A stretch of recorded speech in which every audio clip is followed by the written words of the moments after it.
Bienvenidos a Panorama Bíblico 50, el Evangelio de Lucas. Comencemos. Lucas, el autor, era un médico. También era amigo del apóstol Pablo. Escribió 2 libros de historia. El primero es su Evangelio, que se basó en la vida de Cristo. La mayoría de los eruditos piensan que lo escribió aproximadamente en los años 60 al 63 después de Cristo. El segundo es el libro de los Hechos y contiene la historia de la iglesia primitiva. Así como Marcos, Lucas tampoco fue uno de los 12 apóstoles, pero nos da información relevante sobre la vida y las enseñanzas de Jesús.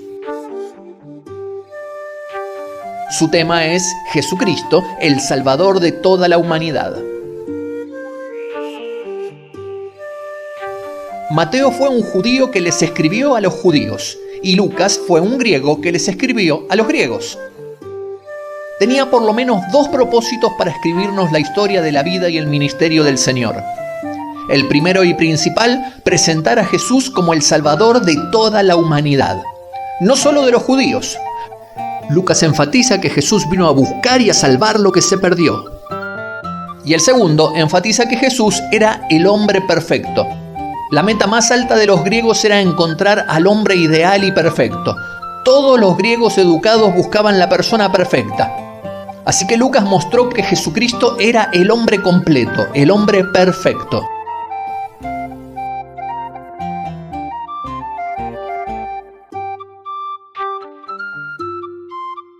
El Evangelio comienza con un ángel anunciando el nacimiento de Juan el Bautista y posteriormente el anuncio del ángel Gabriel sobre el nacimiento de Jesús. Luego relata ambos nacimientos llenos de cánticos de agradecimiento y expresiones de alabanzas a Dios. Luego de la presentación de Jesús en el templo, se relata un acontecimiento sobre la niñez del Señor, en la cual se manifiesta su sabiduría divina y la comunión que tenía con su Padre.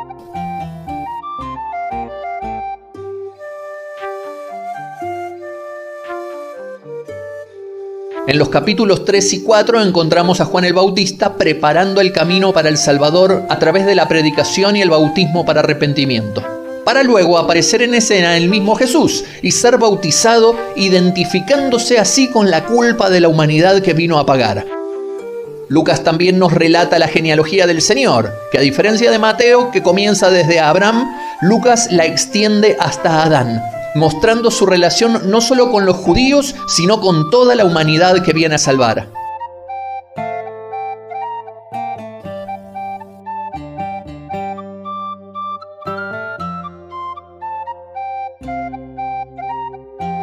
Después de su preparación para el ministerio, que finaliza con un tiempo de ayuno en el desierto donde es tentado por Satanás y vence con la palabra, comienza su ministerio en Galilea, donde prontamente se difunde su fama por toda la zona. Y aunque en Nazaret, la ciudad donde había sido criado, es rechazado, al descender a la ciudad vecina de Capernaum, muchos son sanados y liberados. Entonces reunió a sus 12 discípulos y les dio poder para anunciar el Evangelio y sanar enfermedades por todas las aldeas. Al volver los discípulos, se reunió una gran multitud para escuchar a Jesús y allí 5.000 hombres fueron alimentados milagrosamente.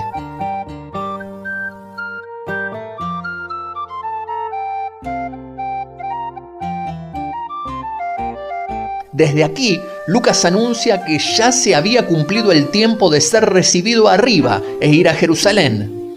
Y en el comienzo de ese viaje es rechazado por los samaritanos.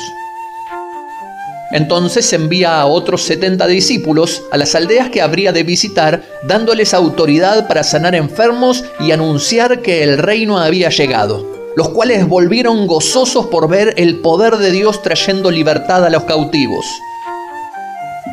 Luego visitan a María y a Marta, dejándonos una valiosa lección sobre la importancia de priorizar la palabra de Dios.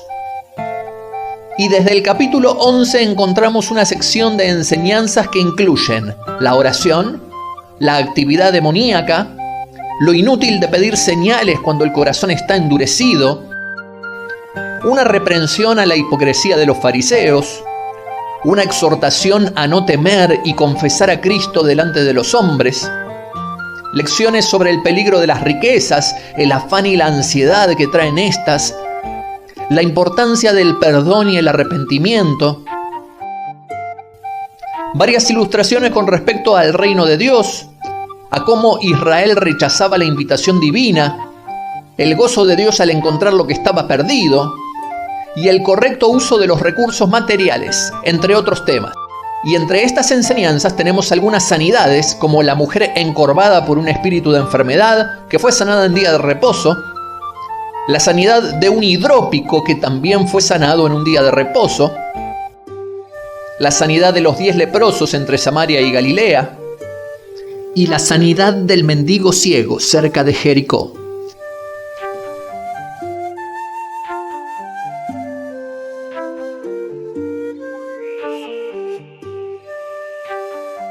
Después de estas cosas entró en Jerusalén sentado en un pollino. Cuenta Lucas que cerca del Monte de los Olivos una multitud lo recibió alabando a Dios y reconociéndolo como el Rey que viene en el nombre del Señor. Pero los principales sacerdotes y los escribas cuestionaban su autoridad y, escuchando las parábolas de Jesús sobre los labradores malvados, que justamente estaba dirigida a ellos, procuraban atraparlo. Y encontrando la oportunidad a través de Judas, convinieron atraparlo a espaldas del pueblo. Jesús celebró su última Pascua con sus discípulos e instituyó la Cena del Señor al compartir el pan y el vino como símbolo de su cuerpo y sangre. Y luego fue a orar con sus discípulos al Monte de los Olivos, donde, guiados por Judas, los principales sacerdotes y los jefes de la guardia lo apresaron y llevaron a la casa del sumo sacerdote, donde fue golpeado y juzgado. Posteriormente lo llevaron a Pilato, el procurador romano de Judea, quien lo encontró inocente, pero al ver la insistencia de los principales sacerdotes y la multitud incitada por estos sacerdotes, cedió a su pedido y lo entregó para ser crucificado. Lucas nos cuenta que cuando era la hora sexta, la del mediodía, hubo tinieblas sobre toda la tierra hasta la hora novena, hasta las 3 de la tarde. Y el sol se oscureció y el velo del templo se rasgó por la mitad. Entonces Jesús, clamando a gran voz, dijo: Padre, en tus manos encomiendo mi espíritu. Y habiendo dicho esto, expiró.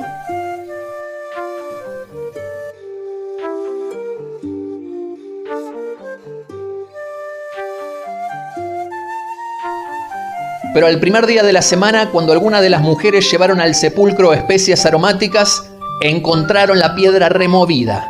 Y avisadas por 2 ángeles de la resurrección del Señor, corrieron a los apóstoles a contarles las buenas nuevas. Luego se apareció a 2 discípulos camino a una aldea llamada Emaús. Y finalmente se apareció a sus discípulos y les abrió el entendimiento para que comprendiesen las Escrituras.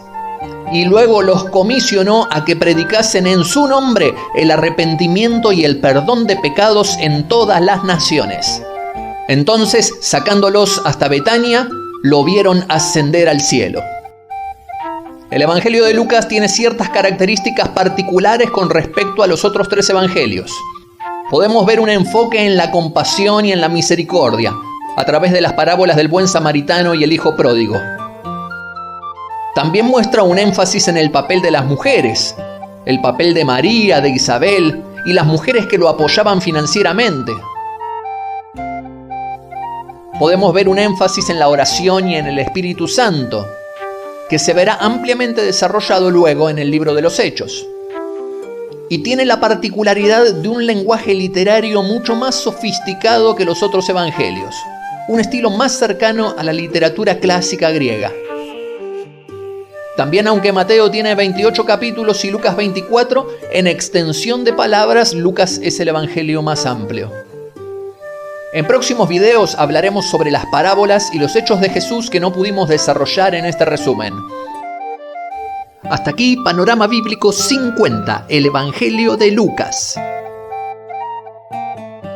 No te olvides dejarnos un like, suscribirte si no lo has hecho y compartir esta enseñanza con alguien que desees bendecir.